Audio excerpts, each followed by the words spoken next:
رہا ہے اس کی نہیں سنے گا. لیکن تھوڑا سا مسئلہ یہ ہے کہ جب ہمارا کام ہو جاتا ہے تو ہم اللہ کو بھول بھی جاتے ہیں.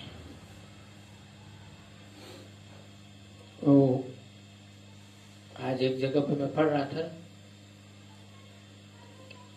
کہ عروج کے بعد زوال اس لیے ہے کہ کہیں بندہ خود کو خدا نہ سمجھنے لگے کہ میں تو بڑا نیک ہو گیا ہوں. نسبت کی منتقلی عاجزی کا نام ہے.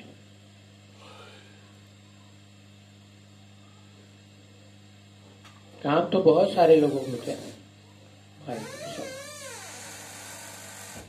کہ دل کے اندر یہ ہو کہ میں نہیں کر رہا. وہاں پر بھی دل یہ چیزیں گواہی دیتا رہے کہ لا الہ الا اللہ. میرے کرنے سے نہیں ہوا ہے، میری تسبیح چلانے سے نہیں ہوا ہے، میرے عملے سے نہیں ہوا ہے، یہ اللہ نے اپنے راہ پر اپنے فضل کے ساتھ کیا ہے. اور صدقے میں نبی صلی اللہ علیہ وسلم کے اعمال کی وجہ سے اللہ نے یہ چیز.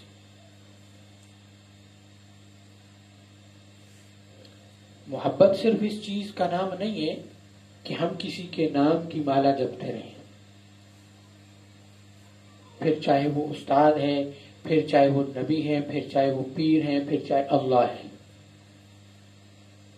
یہ کیسی محبت ہے کہ ہم محبت کا دعویٰ تو کرتے ہیں لیکن اسی کی بات کو مانتے بھی نہیں.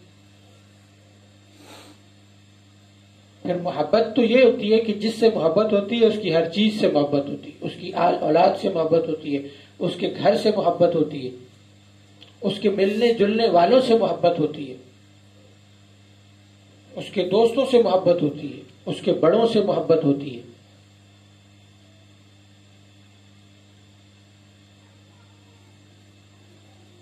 اور نہ صرف یہ بلکہ اس کے گھر میں پالے گئے جانوروں سے بھی محبت ہوتی ہے کیونکہ نسبت ہے.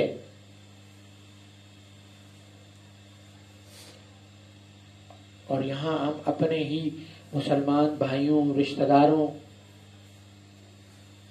یہ سب سے پہلے اللہ کے بندے نبی صلی اللہ علیہ وسلم کے امتی ہیں. پھر رشتہ دار ہونے سے تو خون کا رشتہ آ گیا، پھر پیر بھائی ہونے سے تو آپ کی اسلامی نسبت ساتھ میں شامل ہو گئی. اب لڑائی کیسی؟ اب یہ شیطان دلوں میں حسد پیدا کرتا ہے. تجھے یہ چیز ملنی چاہیے تھی، یہ اسے مل گئی. عوام میں کس چیز کا ہوگا کہ جی فلاں رشتہ دار دیکھو وہ امیر ہے، تجھے پوچھتا نہیں، تو غریب ہے. اور غریب کو یہ ہوتا ہے کہ جی میں تو اس کے پاس نہیں جاتا ہوں کیونکہ اس میں بڑی اکڑ ہے، وہ مجھے بلائے گا بھی نہیں. پیر بھائیوں میں نفرت کس چیز کی پیدا ہو جاتی ہے؟ استاد اس کو ٹائم دیتا ہے، مجھے نہیں دیتا. حالانکہ ایسا مسئلہ کچھ بھی نہیں ہوتا، ٹائم کی بات نہیں ہوتی. وہ خود زیادہ جڑنے کی کوشش کرتا ہے تو وہ زیادہ جڑتا ہے. آپ خود کم جڑنے کی کوشش کرتے ہیں تو آپ کم ہیں. فیوز النور کے بعد اس کو ملے گا زیادہ جو اس کو پھیلانے کی کوشش کرے گا. فیوز النور کو پھیلانے کی کوشش کرے گا، لوگوں کو اللہ کے ذکر پر لانے کی کوشش کرے گا. اللہ اس کو چمکائے گا. دین کو میری اور آپ کی ضرورت نہیں، ہمیں دین کی ضرورت ہے. عمر رضی اللہ تعالیٰ عنہ سے کسی نے کہا نا عمر تیرے آنے سے دین چمک گیا. فرمایا نہیں، دین تو چمکایا تھا،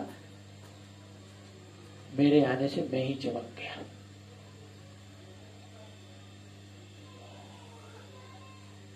میرے بھائی دوستو، یہ آج جو ہم اس جگہ پر بیٹھے ہیں، یہ کیا دنوں کی محنت ہے؟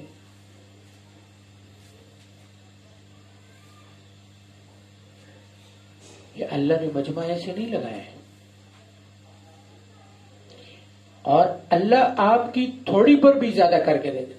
آپ محنت کہیں اور کریں گے اور اللہ پھل کہیں اور لگائے گا.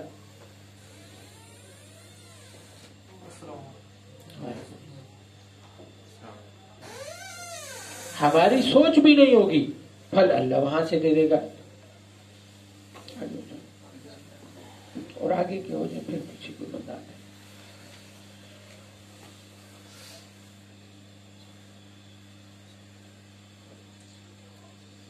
اللہ نے رزلٹ کہاں سے دینا ہو، اللہ کی مرضی. سوال یہ ہے کہ ہم نے کتنی محنت کی، ہم نے دین کی کتنی خدمت کی، ہم نے اس دین کو پھیلانے کے لیے کتنی کوشش کی. ہمارے لیے کوئی یہ مسئلہ تو نہیں کہ ہم اگر تبلیغ کے لیے باہر نہیں جا سکتے تو کون سا ہمیں چاروں طرف جو ہے نا وہ دین کی فضا نظر آ رہی ہے کہ یہاں ہم دین کی محنت نہیں کر سکتے. طالب علم اپنے کالج میں، یونیورسٹی میں، ٹیوشن والی جگہ پر اپنے محلے کے دوستوں کے اوپر محنت کر سکتا ہے. دفتر والا اپنے دفتر میں، اپنے گھر میں، اپنے رشتہ داروں کے ساتھ کام کر سکتا ہے. کھیت والا اپنے دوسرے کھیت والوں کو محنت کر سکتا ہے. ڈرائیور اپنے دوسرے ڈرائیور ساتھیوں کے اوپر اپنی سواریوں کے ساتھ محنت کر سکتا ہے. محنت کا میدان تو کھلا ہے، لیکن محنت کے اندر موقع شناسی بھی ہونی چاہیے. یعنی یہ بھی نہیں کہ اب آپ ایک آدمی 5 وقت کی نماز نہیں پڑھ رہا اور آپ اس کو کہیں کہ داڑھی رکھ لو. بھائی وہ تو محبت کی ایک علامت ہے، وہ رکھنی چاہیے. لیکن ابھی جو اس کے چلنے کا نظام ہے، سب سے پہلے اس کے لیے کیا ضروری ہے؟ سب سے پہلے اس کے لیے ضرورت ہے کہ اس کو ذکر پر لگائیں. جب آپ اس کو ذکر پہ لگائیں گے، باقی چیزیں خود اللہ اس کے دل میں بٹھائے گا. یہ خود بخود ساری چیزیں کرنا شروع. یہ نماز پر بھی آ جائے گا. یہ الحمدللہ بارہا کا تجربے شدہ چیزیں ہیں کہ جن لوگ نہیں تھے ان کو فیض و نور شروع کرائی، خود ہی انہوں نے داڑیاں بھی رکھی، خود ہی انہوں نے سنت والے کپڑے بھی پہننا شروع کر دیے، خود ہی ساری سنتیں انہوں نے شروعات کہاں سے ہوئی تھی؟ شروعات اس ذکر سے ہوئی تھی. آپ صلی اللہ علیہ وسلم کا فرمان ہے، اللہ کے نبی صلی اللہ علیہ وسلم نے جو بات فرما دی وہ پتھر پہ لکیر ہے. پتھر کی لکیر مٹ سکتی ہے، وہ بات غلط ہو.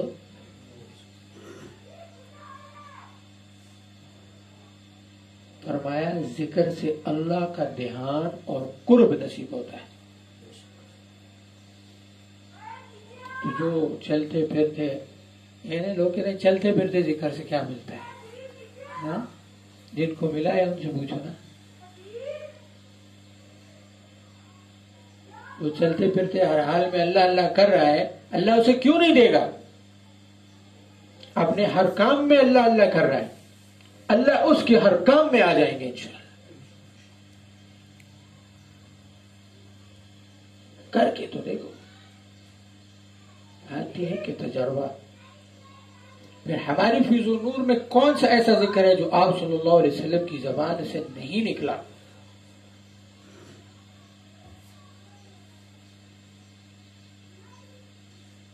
تو طریقہ تو وہی چل رہا ہے. کثرت میں پڑھنے کی وجہ سے اللہ نسبت منتقل کر لیتے ہیں.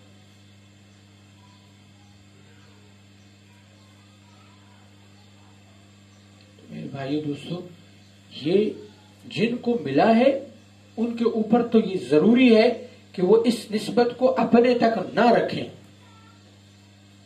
آج ہر دوسرا بندہ آپ کو مسائل میں گھرا ہوا نظر آئے گا. اس کی کمزوری کو پکڑیں، اس کی پریشانی کو محسوس کریں. ہر آدمی آپ کو پریشانیوں میں گھرا ہوا نظر آئے گا، اور اس کی پریشانیوں سے نکلنے کا حل یہ ہے کہ وہ اللہ کے ساتھ جڑ جائے. حضور فرماتے کسی کے ساتھ سب سے بڑی نیکی یہ ہے کہ اس کو اللہ کے ساتھ جوڑ دو.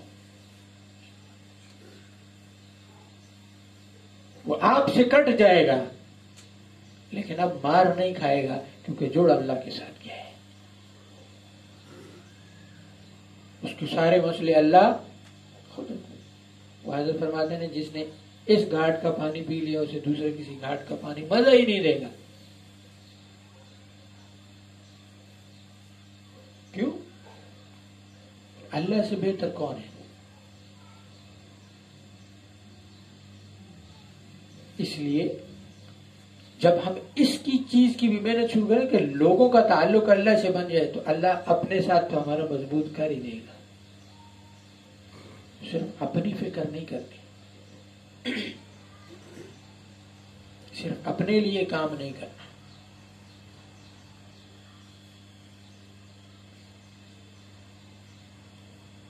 امت کا درد وہ دل میں محسوس کرنا ہے.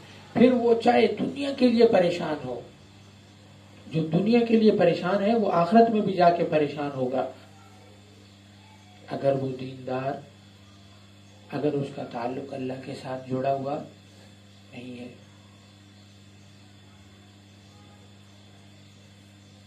اس لیے ہم میں سے ہر آدمی جنہوں نے نہیں شروع کی فیوز النور وہ شروع کریں، اور جنہوں نے شروع کی ہے ختم کی ہے وہ آگے لوگوں پر محنت کریں. خصوصاً جو مریض آپ کے پاس آتے ہیں ان کی ترتیب یہ کریں کہ معاملات اس طرح کے ہوں کہ آپ ان کو فیوز النور ہی دیں، لیکن ان کو بتائیں نہیں کہ آپ کو جو ایک ایک دو وظیفے کرتے کرتے آخر میں پتہ تب چلے جب ادھر وہ ٹھیک ہوگا اور ادھر اس کو فیوز النور کی اجازت ملے. اور خونی جادو کا علاج تو ہے بھی اسی کے اندر، وہ تو ایسے ٹھیک بھی نہیں ہوگا.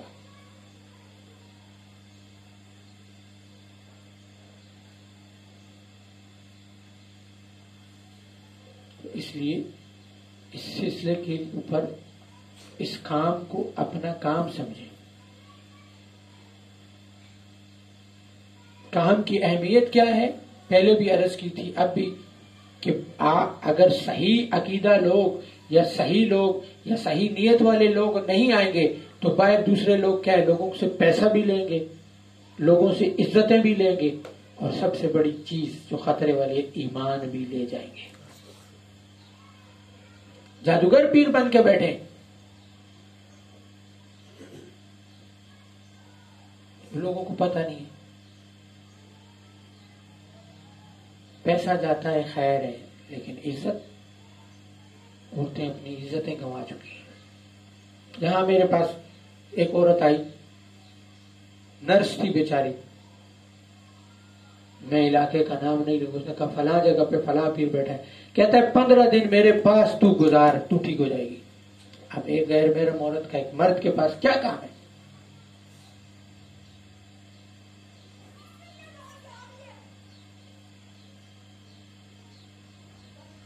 لیکن میں اور آپ نہیں کریں گے تو ایسے ہی لوگ آئیں گے نا.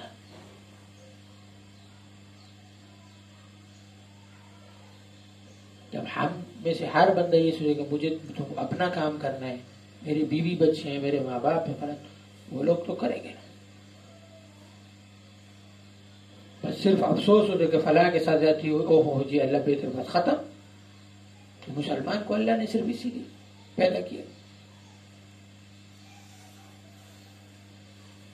خود نہیں کر سکتے اس کو پہنچا تو دو، یہ جگہ ہے.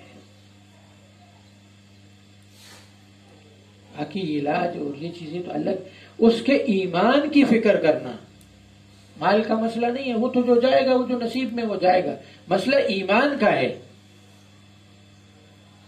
جادوگر کے پاس جائیں تو ایمان کہاں رہنے دے گا؟ اب جو پریشان ہے وہ تقریروں سے تو اس کا مسئلہ حل ہونے والا نہیں. اس کے اوپر جادو ہے، اس کا جادو کٹے گا تو اس کا مسئلہ حل ہوگا. اب صرف تقریر سے تو بات، اس کے اوپر آپ تقریریں کرتے رہے، اس کو کہیں گے اللہ سے ہو جائے گا، اللہ کے غیر سے نہیں ہو، تو ایسے تو باتیں نہیں.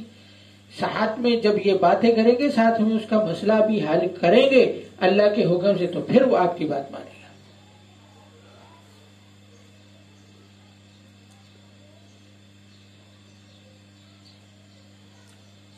تو اس کام کو اپنا کام سمجھ کر اپنے ارد گرد دیکھیں جو لوگ پریشان ہیں، ان کی پریشانیوں کے لیے، ان کے حل کے لیے تھوڑی سی کوشش کریں.